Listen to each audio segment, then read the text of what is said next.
Hi. I'm doing a new segment here, just going to answer questions. So if you have questions, I'm going to post an email address on the YouTube page. And if you got a question regarding real estate or whatever, just shoot me a note and I'll do my best to answer those questions. I received a question today, so that's what's going to kind of kick this off. I am up north. It's pretty cold out. It's about 50 degrees. So I had to throw on a long sleeve shirt, which I didn't prepare for, and then I got the fire going. So it feels like a nice fall evening. So looking forward to fall, but still trying to get some projects buttoned up before the season starts coming in on us. So the question that I was posed today was, I'm a potential first-time home buyer, trying to save up for my first property or house. I'm also putting away money for retirement account as well, since I'm behind. Given the uncertainty of the current housing market, I wanted to know if you think it is better to pause retirement savings and save all money for a home down payment or continue putting money away into retirement and other investments. And then I can provide you with other. Okay. So that's basically the question, and that's a very good question. So let's just kind of tackle that housing market at first. We had a massive run up on, we'll call it appreciation, right? It's the value of the dollars dropping, but it's called appreciation of house values. So the house values shot up, and then inflation was out of control. So then the Fed raised interest rates, and as they raised interest rates, that kind of halted the market, because then housing got really expensive from a monthly payment standpoint. So now we're starting to see inventory build in certain markets. It depends where you're at in this country. That area that really exploded, Florida, Texas, that southern belt, is really seeing an increase in inventory of homes for sale. My market, it's we're just a little bit above last year. So it depends where you're at if inventory is building. So if you get enough inventory that builds, potentially housing flatlines or comes down a little bit in pricing. But what has driven the house prices is the printing of money. And given the situation, the political climate, no matter who gets in office, the interest rate on the debt right now, the national debt, is more than the military budget. So I don't see any other way out of this than the government is just going to print more money. So as they print more money, the value of the dollar drops. And housing is one of those assets that kind of paces inflation. So you're not really making money as much as you're just keeping up with inflation as fast as the government's printing it. So it's kind of shorting the dollar in a way, or hedging against inflation. So that is why I would encourage anyone to get into real estate, whether it's just your primary home or if you're going to do investments in it as well. So then the question is do you postpone putting money in retirement and focus in on the down payment for the house? So I suppose you do a mathematical equation on that. I'm not a stock market investor. I don't invest in that. So I'll answer it the best I can. But you're going to have to do the math on your own on this one. So basically, if we figure inflation right now is at 4% for CPI and Shadow Stats, if you go to shadowstats.com, if you calculate it the way they did pre 1990, or I think it was 91, you'll get closer to 8% inflation rate, and that feels more about right. So we're still hovering around, let's call it 6% inflation to split the difference, and then an index fund or a treasury bond. What are you going to earn on that? 4 to 6%. So really, you're kind of pacing inflation. Where do I see home prices going? They're probably going to flatline. When I say flatline, that means 3 to 5%. So you, it's going to pace inflation for a while. There's not going to be massive run-ups on house bidding for a while. I think we had most of our appreciation kind of squeezed into the first, part of the decade here. But if they print a lot more money and interest rates drop again, it could take off again. There's a lot of demand with the millennials and the Gen Y coming up.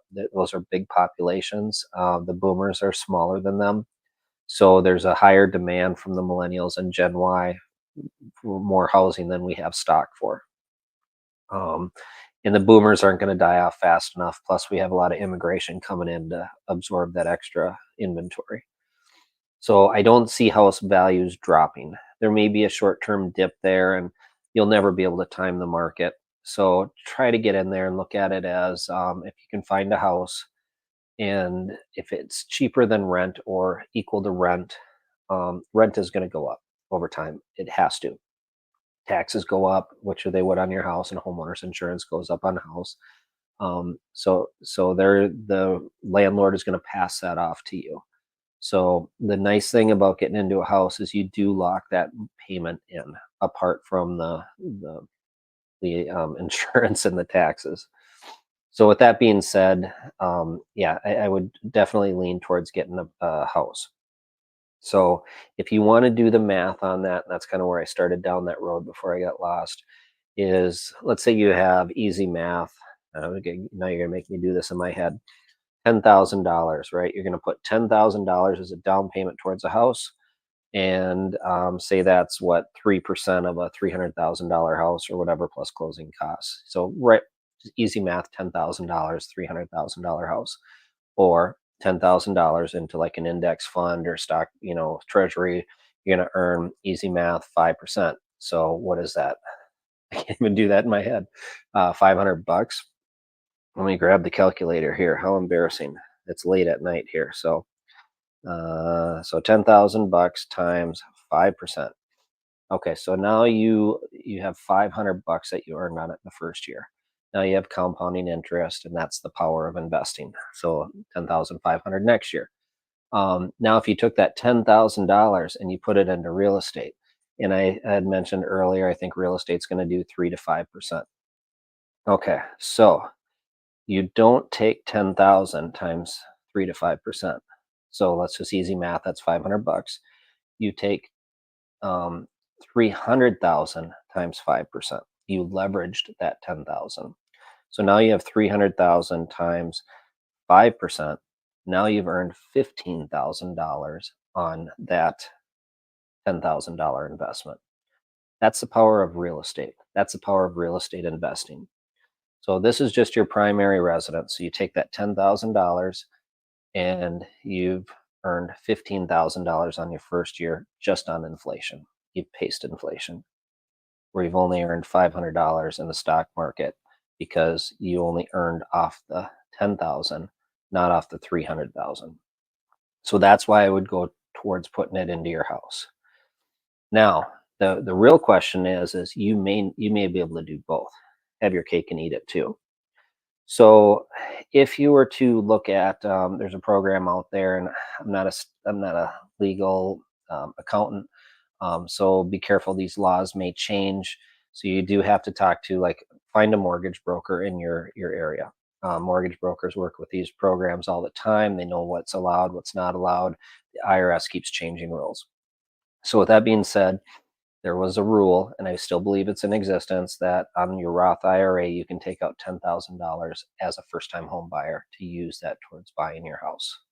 So let's say you had $10,000 in that Roth IRA, and if I understand the rules right, you can pull that money out and it'll qualify to buy your house. And I don't believe there's penalties on it. I believe you would pay income tax on it, but that's where you need to talk to the mortgage broker and then also your accountant to understand the tax consequences. So that is available. Now, you can also borrow against like your SEP, self-employment pension, 401k, any other IRA. Those are vehicles you can borrow against. And if you're not just going to buy this as your primary residence, but maybe you're going to buy an investment property, you can buy that within like one of those investment vehicles.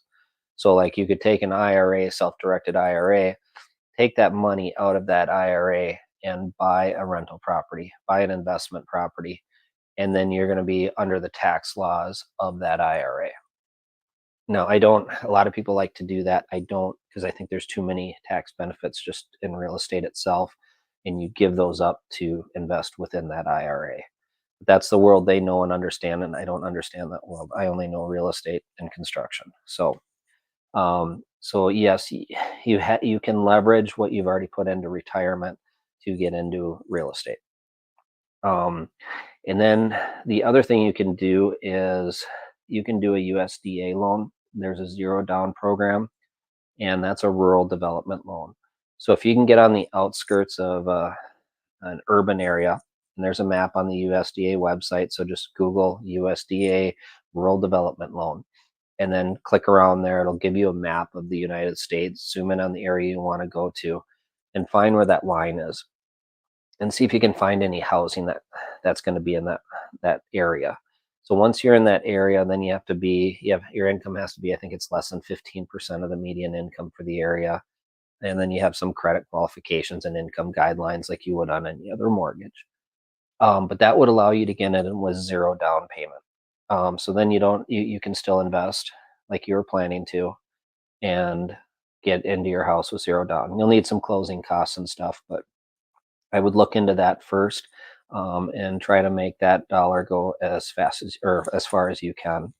So here's a kind of a math riddle for you. If you take $0, you've invested $0 into a $300,000 house, and inflation's going to raise that value by 3% or 5%. Let's just say it's 3%. Okay, it's 9 grand. What is the return on investment of $9,000 from zero? You can't do the math. You're multiplying by zero. So it's basically it's free money. It's printing money. So you're using the government's irresponsibility of spending and printing money to your own advantage. And that's why you want to get into real estate, and that's how to utilize real estate. You're shorting the dollar, or you're using inflation as a feature.